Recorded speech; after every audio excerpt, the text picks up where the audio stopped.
What are you wearing right now? It's like one of those age-old questions. What are you wearing right now? And do you think about what you're wearing? Because there's a method to my madness when I talk about what you're wearing. Stay tuned, we're getting started right now. Boom!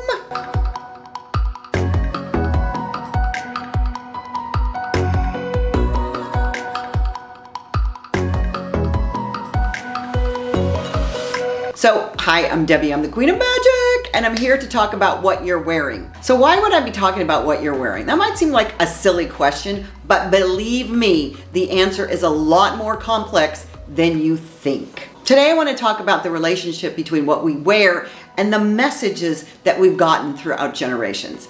And I find it fascinating because one of the things that I particularly have given up, for the most part, maybe once in a while I'll wear high heels for a photo shoot, but I want to talk about high heels because there is a great bit of information when it comes to the history of high heels.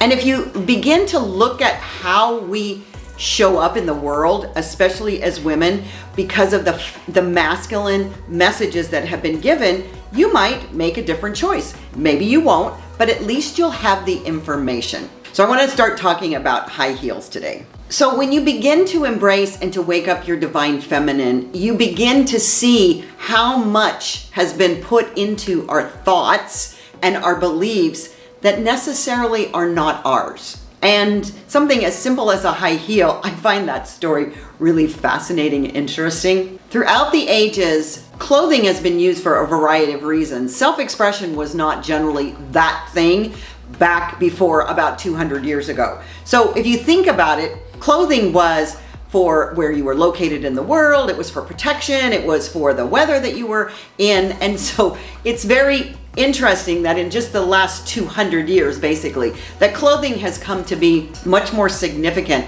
and a fashion statement. And that being said, while you may be wearing certain things, maybe you're not quite aware of why you're wearing them. So the story of high heels is so fun. High heels were originally worn by men. Yes, men. Women's fashion today has been dominated by this masculine energy and mindset, and we take it for truth that we are being feminine, fashionable, and sexy. Yes, sexy by wearing them. Maybe, maybe not. The truth is there are all sorts of research and evidence out there that these high heels are not good for our bodies. However, we contort ourselves into them for what? Let's take a blast to the past, to the 10th century, when the high heel shoe was invented. It was first worn by the Persian cavalry for the sole purpose of keeping their feet in their stirrups. The heels gave them stability because they needed to stand upright to shoot their bows and arrows. So, yeah, the high-heeled shoe was specifically made to be worn by men and not by women.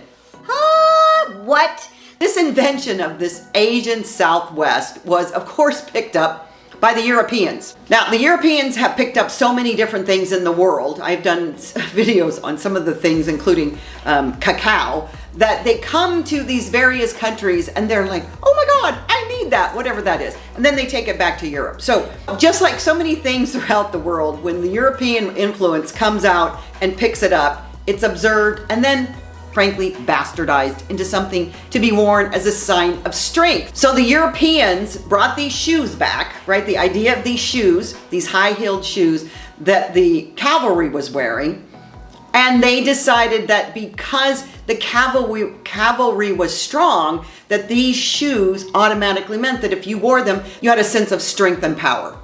Okay, go figure. So they said, let's do that. And the European men soon discovered that it was incredibly painful and it takes more strength, obviously. So it was so impractical and it didn't feel good. They then switched this idea of power and strength into wealth and high class status, right? Who wouldn't make that leap? I don't know. This is how the masculine mind works sometimes, because keep in mind, this was men going, oh my gosh, these high heels mean you're strong. I'm gonna bring them back. They're uncomfortable. Well, now I've already brought these back and I've started wearing them. So now we're gonna say that this is a symbol of high class and status, okay? Now, what happens next? Under King Louis XVI of France, he ordered in the 1670s that officially the red heel was an exclusive shoe for his chosen members of his court. This is hilarious. And this bled into the 18th century because it was then a red sole came to symbolize more prestigious power for his chosen people. And the custom of the time was the higher and the redder the heel, the more powerful the wearer. Can you say Louboutin? In perfect masculine competitive fashion, the lower class started to wear heels as well. So what that meant was that the rich had to increase the height of their own shoes to reflect their social status. Oh, brother. Just like that, the high heel that was born about military prowess then began to symbolize prestige and class. And of course, fashionable taste. While this was happening, high-class women were attempting to emulate men's fashion. So it hadn't gone into the women yet. So they started to wear men's shoes, which basically they were at that time, signifying their wealth and status as well. So you see how this all comes to be? That meant for a period of time, the upper class participated in a unisex shoe trend, which is hilarious because now we're going back to unisex. But don't mistake that there was an attempt at fighting for gender equality through that fashion. That's not what was happening. What ended up happening was the men's heels started getting thicker and broader, and the women's heels started getting thinner and higher, it's just so interesting how they wanted to separate from one another, but they were still wearing these high heels. And so you could distinguish the two. They had these different types of heels. But eventually, these differences weren't enough to sustain the shoe in men's fashion for sure, and women's fashion as well. Europe was headed towards this thing called the Age of Enlightenment, which cracks me up. It's so interesting since it's the polar opposite of enlightenment. This Age of Enlightenment, or reason as they called it, was about reason over superstition and science over blind faith. Exactly what we need to reverse, but that was a masculine thought process. During this time, priorities were over education rather than privilege, so fashion shifted towards more practical and simplified clothing. No more heels for men or women, until the rise of erotic photography in the 19th century. Suggestive photographers of women wearing heels ultimately reestablished the trend.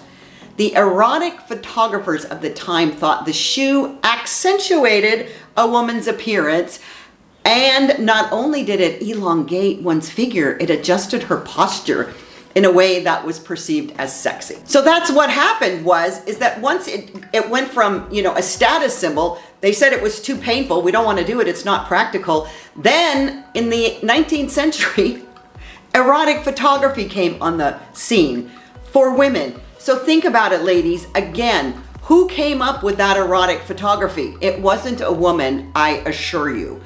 That whole era then started to unfold with women being put as objects of lust and desire, which there's nothing wrong with lust and desire if you are aware of it, because this association with pornography and pinup girls during World War II led the high heels to be seen as an erotic adornment for women. So it's not something that we chose. It's something that we were put into a position where we believed that it was sexy, so therefore we did it. I'm not saying to stop wearing high heels.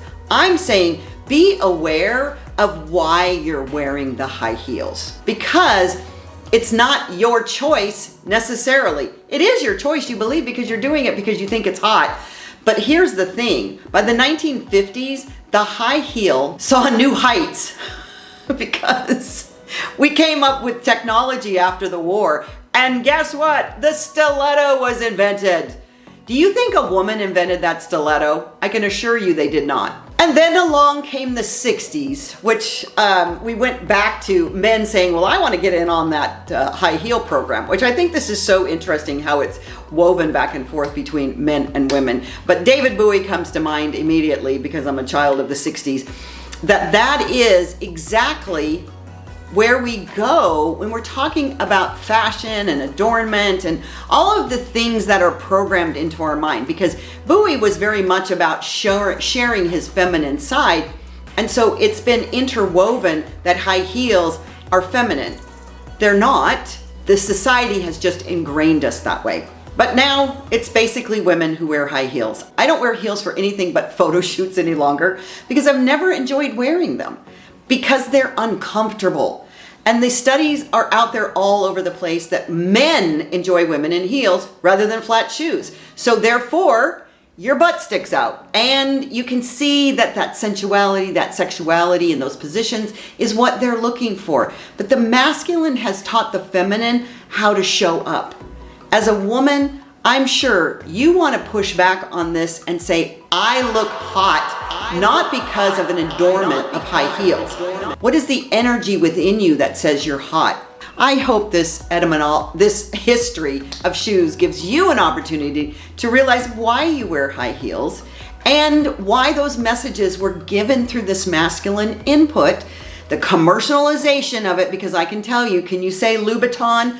They have status through an adornment that the Europeans did the same thing, observing shoes that were functional for war. They were going to give you a status thing. I hope that just this food for thought on the history of the way that we, through generations of input as women, have begun to believe things that weren't necessarily our choice, but because we're following the masses. Please be in your divine feminine and make those choices from a place of knowledge and power. Queen of Magic out.